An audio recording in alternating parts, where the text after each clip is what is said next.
to you about being a first-time home buyer and socks and things of that nature. Not saying I can't touch on those things, but you got to get this right first.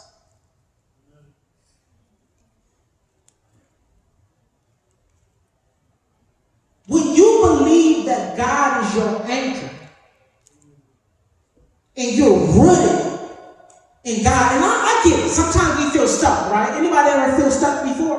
Anybody ever feel stuck? I'm not this enough, and I'm not that enough, and it feels like my life is this, and feel like, anybody ever studied the bamboo tree, the Chinese bamboo tree? So when you get a chance, go home and study the Chinese bamboo tree. What the Chinese bamboo tree is, it's a seed that's dropped into the ground, and you have to water that seed every day it takes 5 years before it sprouts, right? Above ground. 5 years. You watering it every day, It takes 5 years before you see any type of growth. Do anybody know within 6 months how tall the bamboo tree grows? Over 90 feet. Over 90 feet in 6 months. Now the question is, did the bamboo tree start growing after the 5 years, or was it growing all the time? And this is the reason I say that, because everybody looks at the growing process when it goes this way, but nobody understands the rooting process. Right.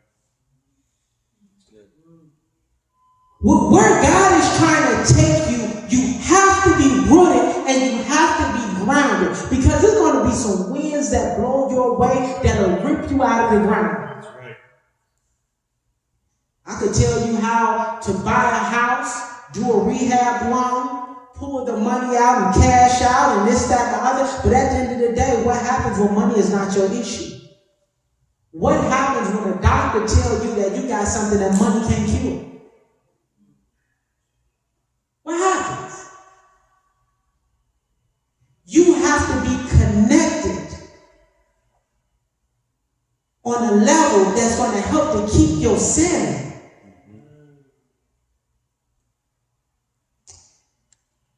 After I went to Morehouse, my second year, third year, I was like, man, that's all, I just need to get in. But then after a while, you know what I thought about? I said, I think I got the hang of this. Why not graduate? That's how growth works. Because first you start off in there, and then you start getting familiar, and then you say, okay, what's the next level? Say, why not graduate? I was the first one out of my immediate family to graduate, but it wasn't because I was the smartest. It was because I was obedient.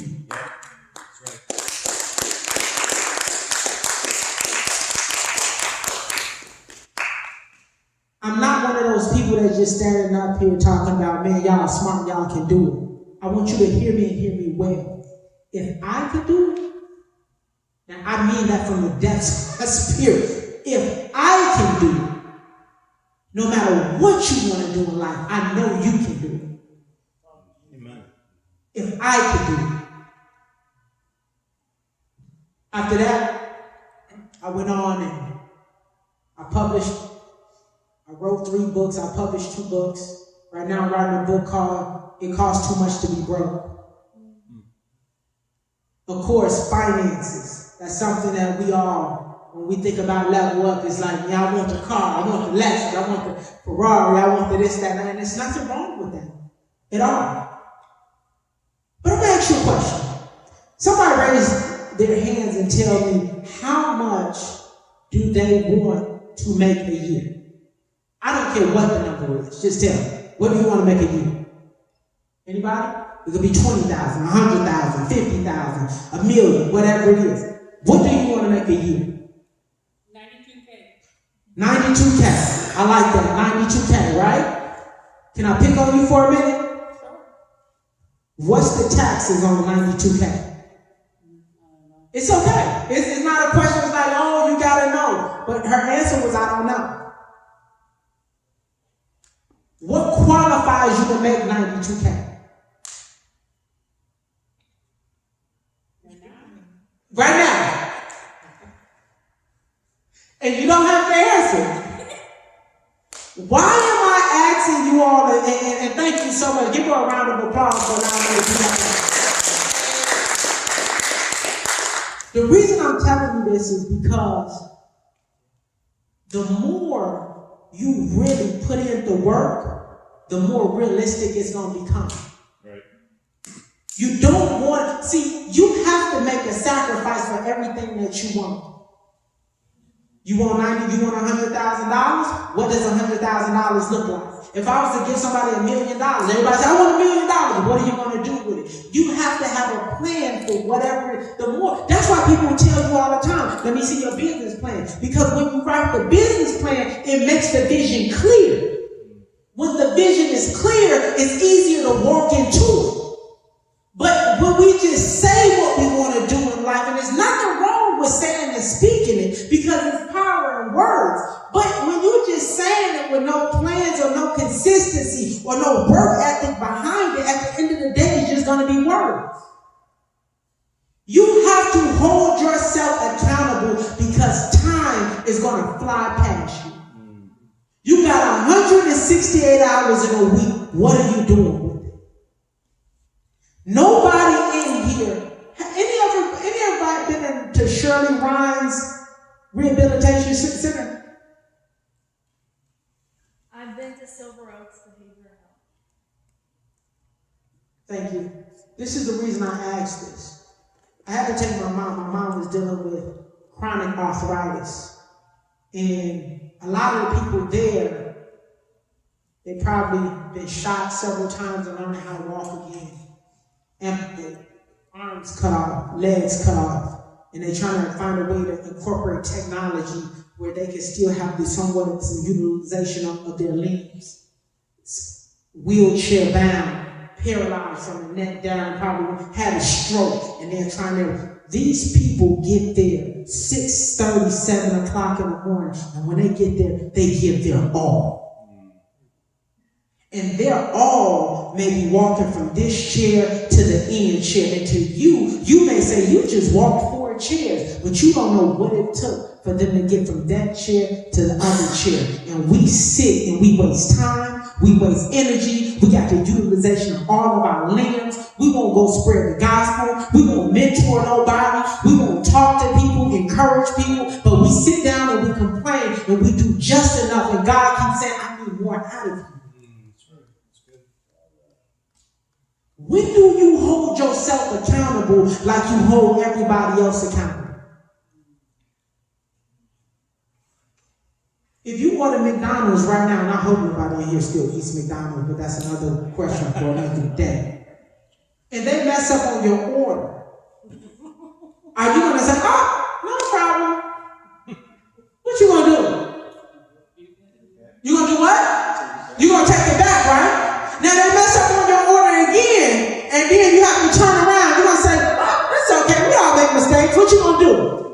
And the next time, even though I know you saved and sanctified, you filled with the Holy Ghost, I know you may have some frustration inside when you may use a few words that's not the best.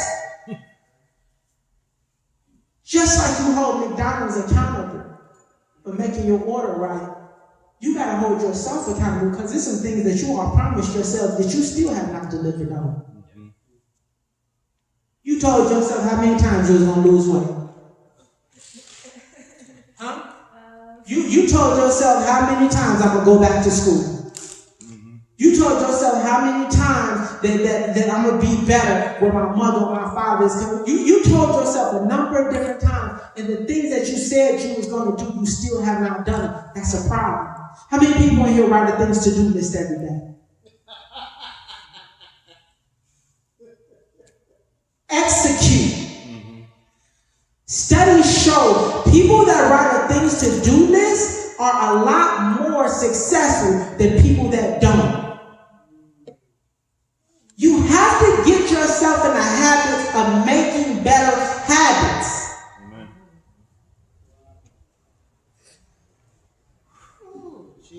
You all are not ordinary type of people. You're on a whole nother level, but it's not for me to see it. You gotta see it.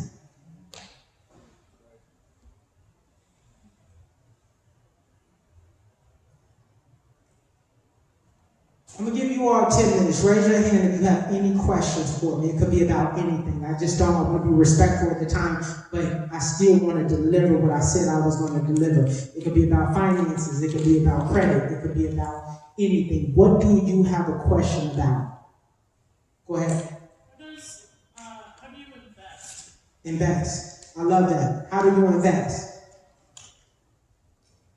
I want to Before you invest anything, you need to know the product. Don't invest in things you don't know nothing about. If you don't know nothing about the market, don't invest in the market. If you don't know nothing about real estate, don't invest in real estate. People think one investment is going to make you $1 million. It don't work that way. One flip is going to make you $1 million. It don't work that way. You have to be a person that you take pride in learning whatever craft it is that you're getting yourself into. So if it's a thing of everybody went through the Bitcoin, do Bitcoin, and they don't even understand Bitcoin. We always hear the great stories about the people that got into crypto and won a lot of money, but we don't hear stories about the people that got into crypto and lost a lot of money. There's a saying that says, a jack of all trades is a master of none. But have anybody ever heard the whole? What's the whole one say? Jack of all trades is a master of none, but often better than a master of one. Did you hear that? So I'm not telling you to jump around, but I'm telling you, you need to, you don't limit yourself. So me in real estate, right? In real estate, I understand the investment part about real estate. I understand the rehab part about real estate.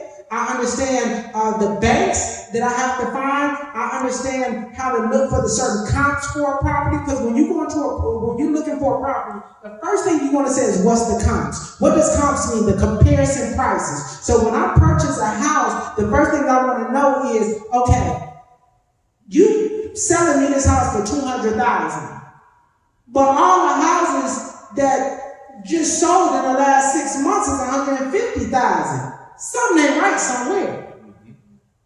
So you want to know what is the value of this house before you purchase it. They're called comps. Now, if you're doing work to the house, you want to know, okay, how much is going to cost to rehab the house and how much is going to cost to purchase the house. Once you crunch those numbers, it's going to tell you how much equity you have in the house. Because what you don't want to do is buy a property that's upside down where the mortgage is concerned. What does upside down mean? It means it costs more than it's worth. That's investment. Anybody have another question? Anybody? Go ahead, sir.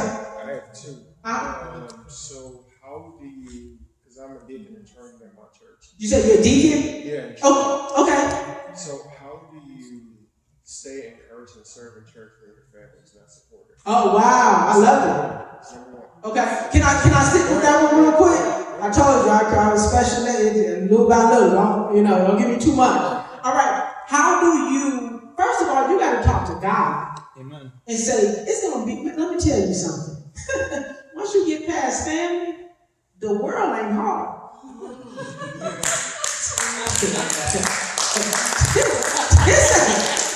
Family going to be your biggest hurdle, but I'm going to tell you something. You got to really ask God, where do you want me to be and what am I supposed to be? And is what I'm doing in alignment with your will? Right. Yes. Amen. Do you understand what I'm saying? It's people that's marrying people that God didn't even tell them to marry. That's right.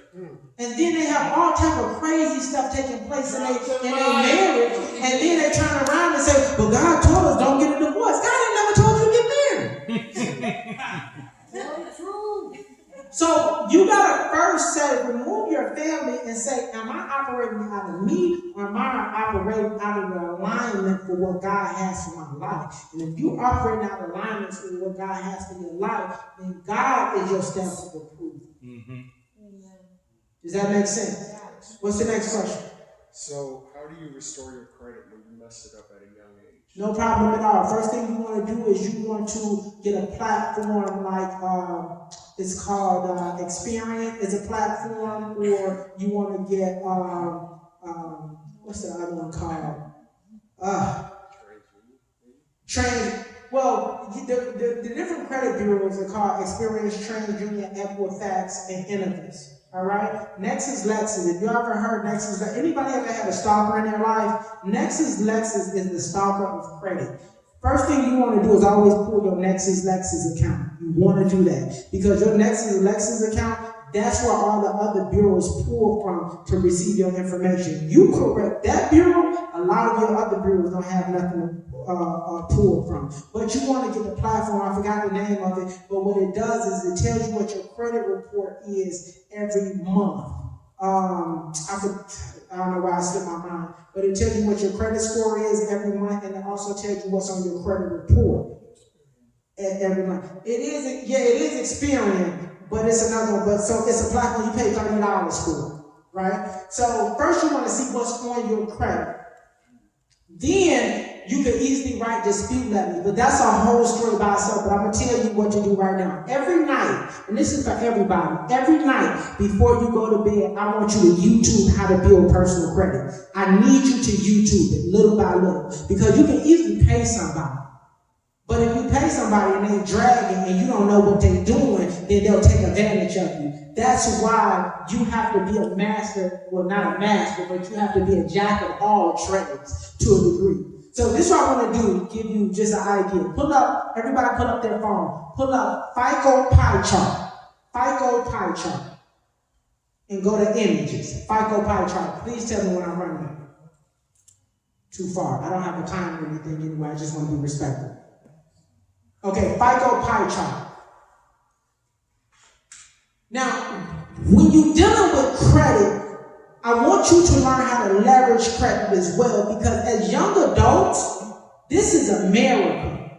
Do not be scared of credit. Don't be scared of credit cards. Don't be scared. I was getting somebody a $30,000 credit card, and he was like, man, I'm afraid. How are you going to be afraid of a $30,000 credit card, but you want you a $250 house loan?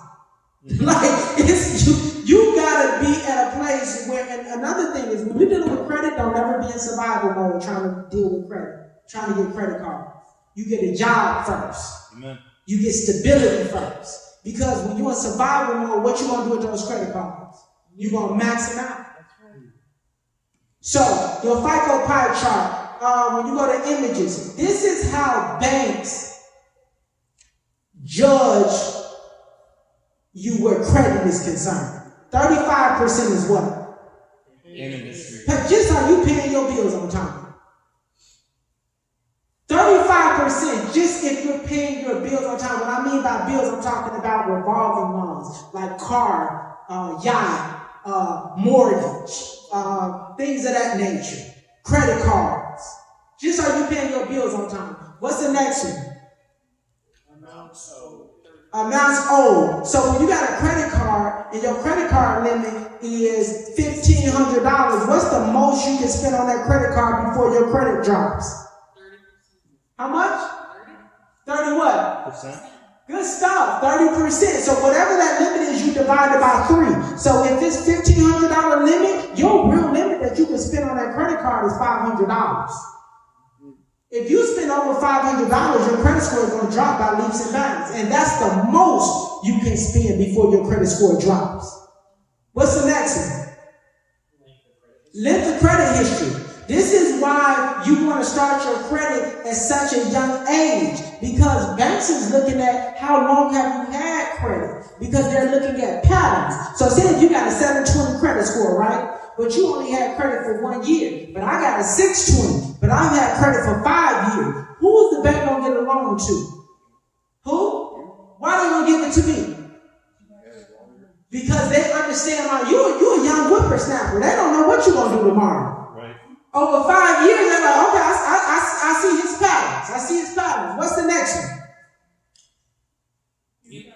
New credit? So those are new credit. So inquiries. So what inquiries are is when you open up new new trade lines, new credit cards, buy a new car, new mortgage, whatever the case may be. The reason I tell you that is because holiday seasons are coming up. When the holiday season, you go to TJ Maxx, what they say, open up a credit card. You open up a credit card, we'll give you 10% off. And then you say, well, I don't know if I got good credit. Who cares? Somebody else did it and they didn't think they'll get it, but they got the credit card. And these are kids talking to you. These kids that don't know nothing about credit. Why am I telling you this? Because what you don't want to do is be one of the people that's jumping around, swiping, and they're doing pull after pull after pull because it affects your credit by 10%. What's the next one? Credit mix. That's your portfolio.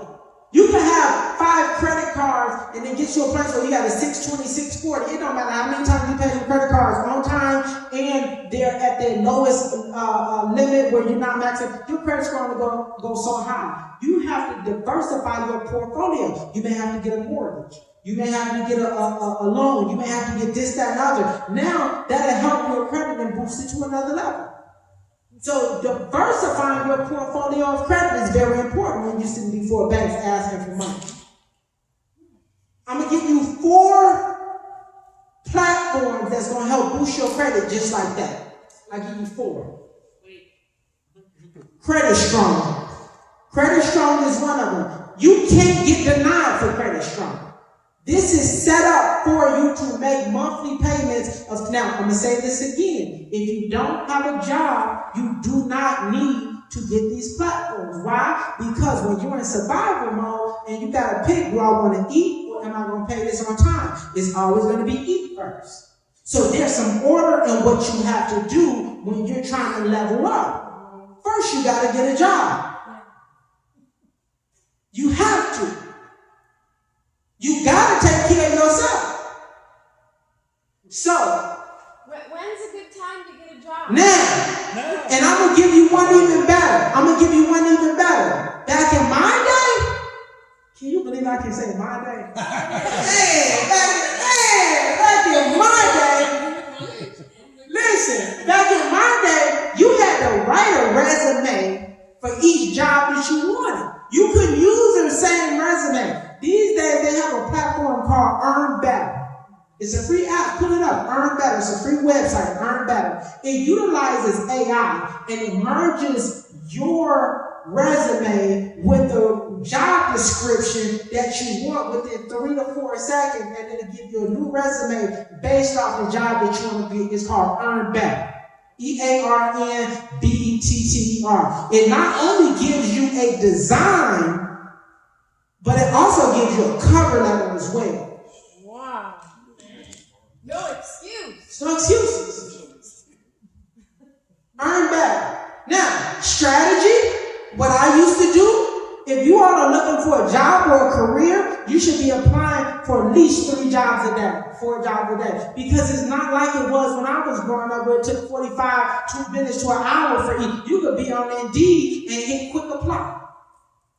Quick apply. 10 jobs a day. It only takes you 15 minutes. Every day you should be applying for jobs. Then when you see the job, they have the address. Write you a letter, put the resume, the cover letter, and an introduction letter in it, mail it to the job, and put on their HR director. You see what I'm saying? Strategy. Where was I going with this? Where was I going next? Somebody. Credit Strong and Credit Strong. Does everybody have a Navy Federal account?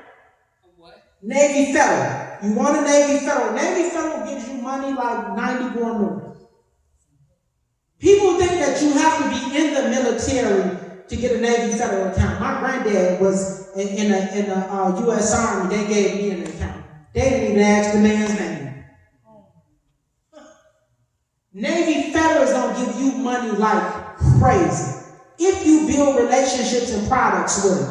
When you get a Navy Federal account, the first thing you want to do is what they call a pledge loan. Put pledge loan down. Pledge loan, you're going to call and say, hey, okay, I got an account set up. Hey, I want to do a pledge loan. They're going to say, okay, well, how much you want to do the pledge loan for. You may say $1,000 or $500 or whatever the case may be. All right, sounds good. So all that's going to do is you're going to put $500 in this account, and then you're going to pay against it $50 a month. But you put it in an account, and the next day you can take 90% of the $500 out and still pay against that pledge loan for $50 a month, and it's going to report to all 3 credit bureaus.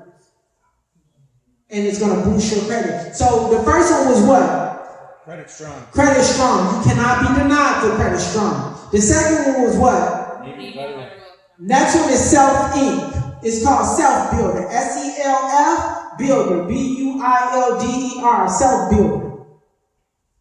You cannot be denied. Only thing it is you're going to set an account with self-builder. You're going to pay $25 a month. You're going to pay $500 in increments of $25 a month. What's going to happen when you pay the $500 a month in full? I see your hand in 1 second. What's going to happen? What's going to happen is they're going to send you a check in the mail for your $500 back. And within that time, they report to all 3 credit bureaus, Equifax, TransUnion, and Experience as on-time payments. Yes, ma'am. You can't get a loan without like a credit score, right? Yes, you can with what I'm giving you. But like a loan for a house, yes, you gotta have a credit score. If you're gonna utilize traditional banking, now it's different ways, but I really don't have the time to really break things like that down. But you either you're gonna finance or you're gonna use cash in some type of way. So if you're interested in buying a house, always remember you need a 620 credit score. First, you need a job. First, I'm so sorry. You're right. You're right. First, you need a job, and you need to stay on that job. First, you need a job, and you need to stay on that job. A good job. But I'm gonna tell you all something. Everybody in here, start looking, and I'm not telling you this is your career, but this is something that you can look into on your journey. Look into case management. You're already doing ministry. As a case manager, your average case manager making $45,000 to $50,000 a year. And all you're doing is sitting with people, talking to people, making sure they get the resources that they're supposed to be getting on a regular basis. Leverage that job and continue to apply for something else. People's biggest mistake is they start looking for jobs when they need a job. No, you look for a better job than what you already got when you don't need a job. That's when a lot of your opportunity is going to come your way. What else? Anybody yet? What else should I say? So I said Self-Ava. Ava is another one. AVA is another app as well that helps you build your credit. So I think I gave you about 4 or 5. I don't want to overload you, but those right there, it don't matter if you got a 300 credit score or a 500 credit score. You're going to get those lines of credit because they're called credit builders. If you just do those while you're disputing things off of your credit, your scores is going to shoot up in no time. Anybody have any more questions before I close out? Are those resources free? The platforms? No, ma'am. Those platforms may be $20 a month, $40 a month, something of that nature. But like I said, when you're done, they're going to send you your money back. Yeah, so they may say $500 in increments of $20 a month or $30 a month. When you're done making those payments over the month and it accumulates to $500, they're going to send you a check back in the mail. And then that account has come to a close, but it's going to sit on your account as paid in full. So you're only leveraging those accounts to get to the next level of credit cards. But first you got to get your credit score up. And my advice to you all is buy a house before you buy a car. Right. Please. You do not want to mess up your debt to income ratio. Anything else you want to talk about before I close out? So you said case management, so I am looking into that. Okay. So do you need a degree for that? Because I know a lot of them are basically it just all depends. It all depends on the company. It all depends on the grants. Some grants say they want a degree. When I say grants, when you're dealing with some of these community, go ahead, I'm sorry. I would love to answer that question. Oh, go ahead. Yes, ma'am. I know the answer to your question. However, you should be working on your degree anyway, because we have a Joliet Junior College here, and you can get your classes for free to start working on that and get that degree in your pocket. And I'm gonna tell you something. These companies are pigeonholed. They will. And what I mean by that is, you may be qualified, but I can play that you don't have a degree game, and I won't give you the salary that your peer is getting because I can play the degree game with you. Right. If I never got a job, it could be for anything under God's beautiful sun, but it's not because I didn't have a degree. Another thing I want you all to do is go, and I need you all to take notes on this. Look at Google the Dirty Dozen, the 12 most commonly asked interview questions. Someone I was talking to is into film, theater.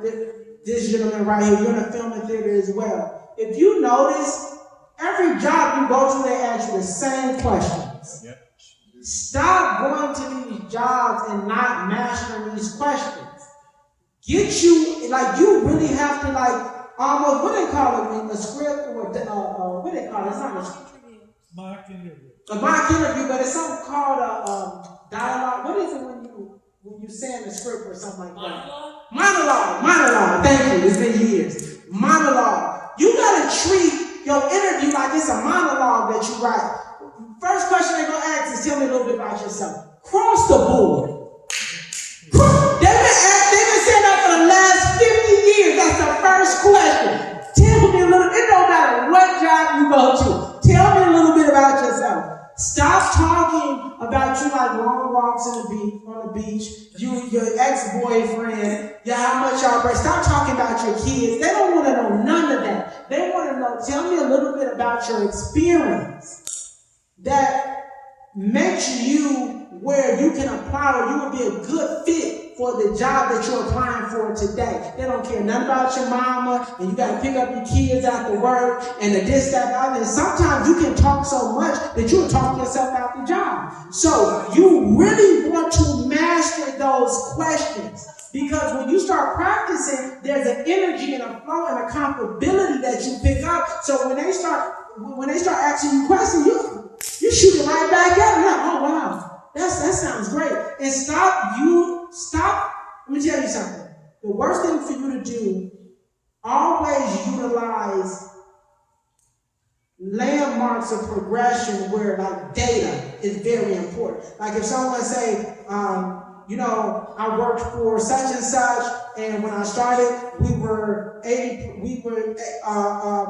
the 80th, company, and then, after my leadership of 2 years as a team, we were top 20.